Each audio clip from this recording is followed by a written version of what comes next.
Yeah, it was funny. I was, first year student, happily minding my own business, getting ready to try to pick a summer job. Bill and I had gone to school together. Bill dropped out. We had stayed in touch. I actually went up and visited Bill up in Seattle the summer before I started at Stanford. And I was trying to make a final call on a summer job, and Bill called and said, "Hey, look, Steve, geez, how you doing? Gosh, things getting complicated here. We need a business person. What about you?" And I said, "Well, Bill, I'm in school." And he said, "Too bad you don't have a twin." And I said, "Yeah, too bad. Goodbye."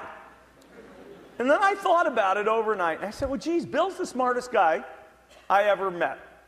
And I can't say everybody I've ever worked with, earlier at Procter & Gamble, others were the smartest guy I ever met. And I didn't know much about computers, and I didn't know much about software, really. I'd written a couple programs in college and high school.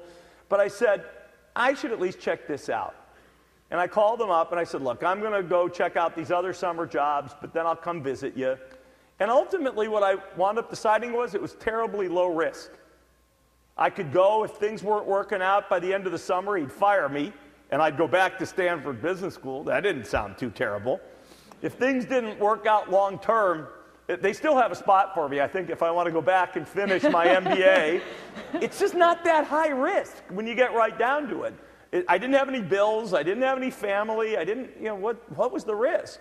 And so I said, I'm dropping out. And my friends, many of them, thought I was nuts. There's a couple professors who are still over there who told me I was nuts. And I wound up, after a month, I agreed with them. I told Bill I'm quitting.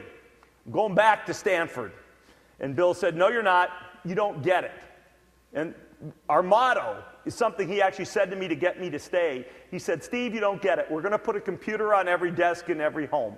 You didn't drop out of business school to be the bookkeeper of a 30-person company." Got me to stay.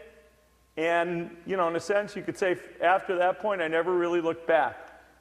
It wasn't what I saw for myself.